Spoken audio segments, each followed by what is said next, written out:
এমন একটা পরিস্থিতি, এই পরিস্থিতিতে আপনি কখনোই পড়তে চাইবেন না, কারণ এত প্রচণ্ড ঢেউ। আর হচ্ছে যে আপনার জীবন মৃত্যুর একটা সন্ধিক্ষণ, কারণ আপনাকে এখান থেকে বেঁচে ফিরতে পারবেন এই ধরনের চিন্তাই করা অকল্পনীয়, বিশেষ করে না। তো বিশেষ করে হচ্ছে যে এখানে শুধুমাত্র আমি হচ্ছে যে দেখতে পাইছি আর কি, তখন তো হচ্ছে আমি ভিডিও করতেছিলাম, কারণ আমি সবার চোখে মুখে ভয়ঙ্কর একটা আতঙ্ক দেখতে পাইছি। কারণ খুবই ভয়ঙ্কর একটা সিচুয়েশন, ঠিক আছে। বাচ্চা থেকে শুরু করে নারীদের অনেকের চোখে পানি চলে আসতে হচ্ছে এই সিচুয়েশন দেখে। শুধুমাত্র একমাত্র ড্রাইভারকে হচ্ছে কনফিডেন্ট, যেহেতু সে এই রোডে চলাফেরা করে হচ্ছে ভয়াবহ পরিস্থিতির মধ্যে তারা সম্মুখীন হয়েছে। তো এই জন্য শুধু ড্রাইভারকে একটু কনফিডেন্ট মনে হয়েছে, আর সবাই মোটামুটি একটা ভীতির মধ্যে ছিল এখানে আর কি। তো আমিও একটা ভীতির মধ্যে ছিলাম, কারণ এখানে আমাদের নারী পুরুষ, হ্যাঁ, আমাদের সন্তানেরা ছিল। তো এই জন্য হচ্ছে যে একটা খুবই ভীতির মধ্যে ছিলাম। আর হচ্ছে এরকম সিচুয়েশনে আমার আগেও পড়ার অভিজ্ঞতা ছিল। এই শরীয়তপুর থেকে হচ্ছে আপনার চাঁদপুর দিকে আসার পথে হচ্ছে যে আমরা শেষ বিকালে এমন একটা ভয়াবহ পরিস্থিতির মধ্যে পড়েছিলাম, আজকের মতোই অনেকটা। তবে ওই দিন এত ভয় পাই নাই, কারণ ওই দিন আমি একা ছিলাম বা আর অন্যান্যরা ছিল। তো আমরা পুরুষ যেহেতু 7-8টা তো জানি মোটামুটি, বাট হচ্ছে এখানে শিশুরা আছে আমাদের, তাদের সন্তান টন্তান, তো এই জন্য আমরা আরও বেশি ভয় পেয়ে গেছিলাম আর কি। যাই হোক, আল্লাহ পাক সহি সালামতে আমাদের এই জায়গাটা আমরা হচ্ছে গিয়ে ওভাবে পড়তে পারছি।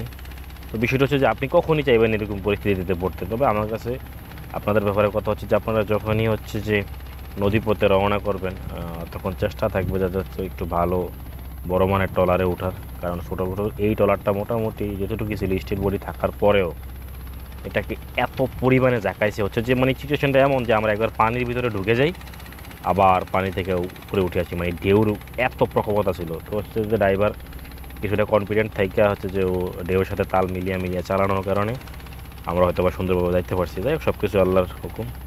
তবে একটা খুবই ভয়ঙ্কর একটা অ্যাডভেঞ্চারিং আমাদের সফর ছিল এই সফরটা। মানে আসলে এটা আপনাদেরকে বলে বোঝানোর মতো পরিবেশ আসলেই নাই। খুবই ভয়াবহ একটা সফর ছিল আর কি।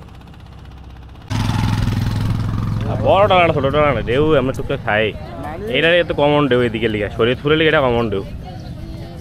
আমি আগে পুরো আইসি না, একবার তো পুরো ডুবে গেছিল ট্রলার। আমি বললাম না মাছ কিনতে গিয়েছে কেমতের ভিতরে হচ্ছে।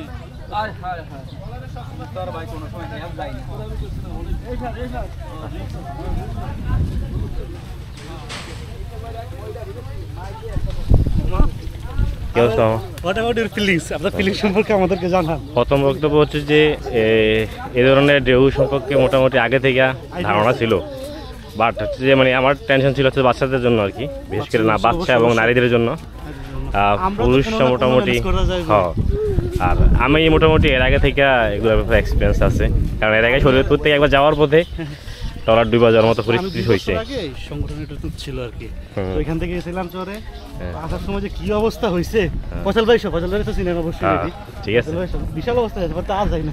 আর এরপরে হচ্ছে যে আপনার সেন্ট মার্টিনে গেছিলাম, তখন সেম একটা ঘটনা ঘটছে, ঠিক আছে।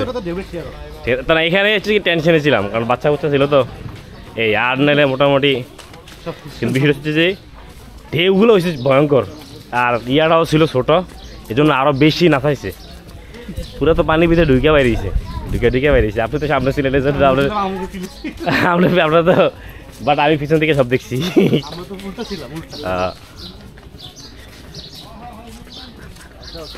যাই হোক, মামুর বিয়ে তো মানে স্মৃতিতে ধরে রাখার জন্য কিছু দেখিয়ে দিল আল্লাহ, ঠিক আছে। এটা আমাদের মানে যাতে আমরা কখনো উদাহরণ আসলে বলতে পারি যে আমরা টিটু সাহেবের বিয়েতে গিয়েছিলাম, সেখানে আমরা এই দেখেছি, এই শিখেছি, অ্যাডভেঞ্চার, নতুন অভিজ্ঞতা তো হয়েছে। তো আমরা চলে আসলাম কনের বাড়িতে, হচ্ছে যে বরপক্ষের জন্য এবং তাদের মেহমানদের জন্য খাবার প্রস্তুত হচ্ছে, আপনারা দেখতে পাচ্ছেন। এই তো বাবুর্চি সাহেব অনেক চমৎকার খাবার পাকিয়েছেন আমাদের জন্য। আমরা এখন খাওয়া দাওয়া করবো ইনশাআল্লাহ। তো আপনাদেরকে তার আগে একটু দেখাই এখানকার প্রকৃতি, চমৎকার আপনারা দেখতে পাচ্ছেন আম গাছ। আর সবচেয়ে মজার বিষয় হচ্ছে সবগুলো গাছের সাইজ একই, ঠিক আছে। আমার কাছে মনে হচ্ছে যে পরিকল্পিত, কারণ হচ্ছে সবগুলো গাছ মনে হয় একসাথেই লাগানো হয়েছে, এমন একটা চমৎকার পরিবেশ আর কি। তো আপনারা দেখতে পাচ্ছেন লিচি গাছ, চমৎকার অনেকগুলো লিচু হয়েছে আলহামদুলিল্লাহ। আর এটা হচ্ছে আম গাছ, যদিও আম গাছটা ছোটো, বাট ফলনগুলো মোটামুটি অনেক সুন্দর, ভালো আম হয়েছে আমি দেখতে পেলাম। আপনাদেরকে একটু আমগুলো দেখাই। দেখেন মোটামুটি অনেকগুলো আমই হয়েছে আলহামদুলিল্লাহ। তো এটা হচ্ছে রিজিক আর কি। তো যাই হোক, আমরা শরীয়তপুরে আসলাম। শরীয়তপুরের একটা পরিবেশ সুন্দর দেখলাম আর কি। নাম কি রে? মাহি বাড়ি কই? ওইটাই তো তোমার নাম কি? কোন ক্লাসে পড়ো? থ্রিতে দাওয়াত খাইছো? হুম। ও, মেয়ে তোমার কি হয়? আমার আপু আফু। তো যাই হোক, কনের ভাইয়ের সাথে একটু দুষ্টামি করলাম, তার সাথে একটু কথাবার্তা বললাম, পরিচিত হয়ে নিলাম। এখন হচ্ছে আপনাদেরকে প্রকৃতি দেখানোর বলা, আবারও আমরা প্রকৃতিতে চলে যাই। এই হচ্ছে অবস্থা। আপনারা দেখতে পাচ্ছেন সুন্দর সুন্দর প্রকৃতি, সুন্দর সুন্দর গাছপালা, সবাই খাওয়া দাওয়া করতেছে। আপনারা দেখতে পাচ্ছেন প্রকৃতি অনেক সুন্দর, বা প্রচুর গরম। কারণ হচ্ছে আমরা যে জায়গাটাতে খাওয়া দাওয়া করবো আর কি, এই জায়গাটা তো হচ্ছে প্রচণ্ড রোদ, সামায়ানা যেটা করা হয়েছে আর কি। খোলামেলা পরিবেশ, তো এই জন্য হচ্ছে যে আপনার এখানে রোদ বেশি হওয়ার কারণে সবাই খাওয়া দাওয়া করে খালি এই স্থান ত্যাগ করে সবাই হচ্ছে আপনার গাছের নিচে আশ্রয় নিতেছে আর কি। তো এই হচ্ছে আপনি দেখতে পাচ্ছেন চমৎকার চমৎকার লিচি হয়েছে। জায়গাটা খুবই সুন্দর লাগলো আর কি। আমার বিশেষ করে বাড়িতে কিছু ফল গাছ দেখলাম। এই ফল গাছগুলো আমার আসলে আলাদা দুর্বলতা আছে ফল গাছের প্রতি, ভালো লাগে আর কি। তো যাই হোক, এখন আমার খাওয়া দাওয়ার পালা। হচ্ছে যে সবাই খাওয়া দাওয়া করতেছে, আপনারা দেখতে পাচ্ছেন। আমরাও খাওয়া দাওয়া করবো ইনশাআল্লাহ।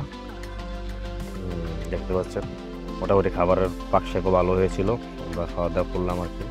খুবই ভালো লাগছে, সবাই একসাথে খাওয়া দাওয়া করে এসে আর কি। দেখতে পাচ্ছেন আপনারা খুব সুন্দর একটা পরিবেশ ছিল, অসাধারণ।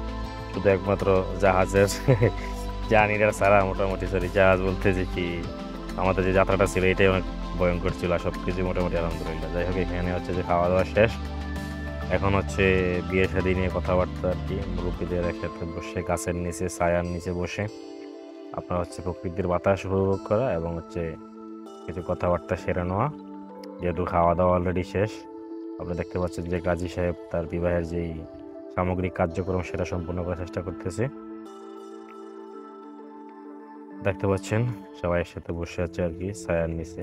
কয়না বাড়ির মুরব্বীরা এবং বর পক্ষের মুরব্বীরা একসাথে বসে কথাবার্তা বলতেছে আর কি। যাই হোক, আমরা অন্যদিকে চলে যাই, আমরা একটু ঘুরে আসি আপনাদেরকে নিয়ে। খাবার দাবারের আরেক পার্ট চলতেছে। তো যাই হোক, এখন হচ্ছে যে বিয়ে শাদীর পালা। আমরা সরাসরি চলে আসলাম আল্লাহগড় মসজিদে। আর মসজিদে হচ্ছে যে বরপক্ষের যে বিয়ের কার্যক্রম সেটা সম্পন্ন হয়েছে। তো দেখতে পাচ্ছেন সবাই মসজিদে বসে আছে। আর ওই দিন প্রচণ্ড গরম থাকার কারণে কোনো কারেন্ট ছিল না, আর মসজিদে যেহেতু জেনারেটরের ব্যবস্থা ছিল, এই জন্য জেনারেটরের ব্যবস্থা থাকার কারণে এখানে অনেকটা সুবিধা হয়েছে। আমরা এখানে নামাজ আদায় করে এখানে একটু রেস্ট নেওয়ার সুযোগ হয়েছে এবং বিয়ে শাদীর কার্যক্রমটাও এখানে সেরে নেওয়া হয়েছে। এক কথায় আসলে এখন তো হচ্ছে যে এবারে রমজানের ঈদের পর থেকে ভয়াবহ গরম পড়তেছে, আপনারা জানেন। কোনো বৃষ্টিপাত তো নাই, তো ওই দিনও প্রচুর গরম ছিল আর কি। তো যাই হোক, বিয়ে শাদী শেষ হয়ে গেল আলহামদুলিল্লাহ। এখন হচ্ছে আমাদের বাড়ি ফেরার পালা। আর যেহেতু আমরা বাড়িতে ফিরবো, কনে বাড়ির যেই মুরব্বীরা ছিলেন তারা হচ্ছে তাদেরকে অনেকে এগিয়ে দেওয়ার জন্য এখানে আসছে। দেখতে পাচ্ছেন আপনারা প্রচুর ভিড়। তবে এখন এখান থেকে বাড়িতে ফেরার পূর্বে আমাদেরকে কিছু ব্যবস্থা গ্রহণ করতে হবে। সেটা হচ্ছে যে আমরা আগে যেই ট্রলারটি দিয়ে এসেছিলাম সেটাকে আমরা ডিসক্লোজ করেছি, তাকে ডিসকোয়ালিফাই করা হয়েছে। যেহেতু এটা অনেক ছোটো ছিল, আমাদের জার্নিটাতে আমরা আসার পথে যে ভয় পেয়েছিলাম এটা যাতে না হয়ে জন্য আমরা নতুন একটা বড় ট্রলার ভাড়া করতে হয়েছে আমাদেরকে, যাতে আমাদের ঝুঁকিটা একটু কমে যায় আর কি। তো এই তো আমরা হচ্ছে যে কনের বাড়ির যে শরীয়তপুর যে ঘাটটা, সেখান থেকে আমরা বাড়ির উদ্দেশ্যে রওনা দিয়েছি আলহামদুলিল্লাহ। আর এই ট্রলারটা ওই ট্রলারের প্রায় 3 থেকে 4 গুণ হবে সাইজে বড়। আপনারা দেখতে পাচ্ছেন অনেক বড় একটা ট্রলার। এটার ভিতরে মোটামুটি সবাই একটু কমফোর্টেবল এবং সাহস ফিল করতেছে। মোটামুটি যথেষ্ট হচ্ছে যে আপনার এটা ওইটা থেকে বড় আর কি। তো এটা এই জন্যই নেওয়া, যাতে হচ্ছে যে আসার পথে যে ভীতিটা আমাদের মধ্যে ছিল ওই ভীতিটা অনেকটা কেটে যাওয়ার জন্য আর কি। আর এই ট্রলারটাতে হচ্ছে যে আপনার অন্যান্য ওই ট্রলারতে সে হচ্ছে আপনার ঢেউটা একটু কম মনে হবে। আর যেহেতু এখন শেষ বিকাল, এই মুহূর্তটাতে আরও বেশি ঢেউ থাকার সম্ভাবনা আছে। তো যাই হোক, আলহামদুলিল্লাহ আমাদের আজকের বিয়ের সফর এখানেই সমাপ্ত।